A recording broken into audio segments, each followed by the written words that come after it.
सावन के पावन महीना, बोलो बम के नारा अब दूजी हो रोजीना।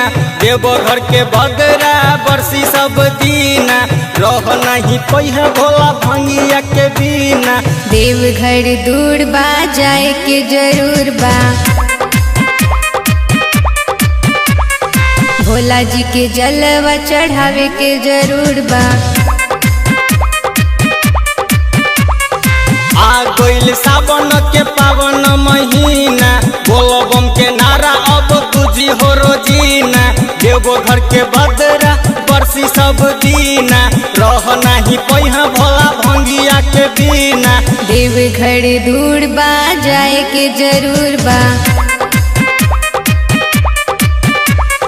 भोला जी के जलवा चढ़ावे के जरूर बा।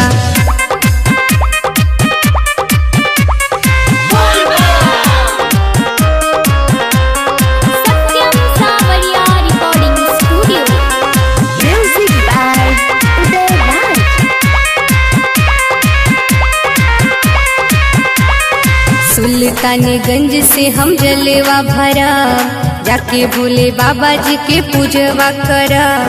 कट जाई जिंदगी के सब दुख हो, जिंदगी में भर जाई आके सुख हो। देवघर दूर बा जाए के जरूर बा, भोला जी के जलवा चढ़ावे के जरूर बा। आ गइल सावन के पावन महीना, बोलो बम के नारा अब दूजी हो रोजीना। देवघर के बदरा बरसी सब दीना, रह नहीं पहिया भोला भंगिया के बिना। देवघर दूर बा जाए के जरूर बा, भोला जी के जलवा चढ़ावे के जरूर बा।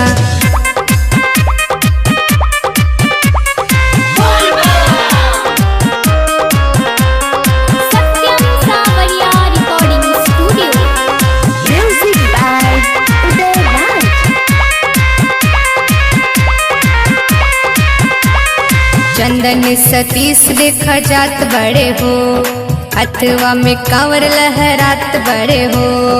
मनोज संदीप कैले बारे तैयारी, की हो जइहे देवघर अब की हो बारी। देवघर दूर बा जाए के जरूर बा,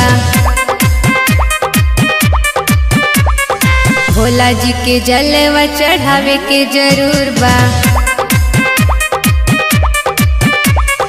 आ गइल सावन के पावन महीना, बोलो बम के नारा अब दूजी हो रोजीना।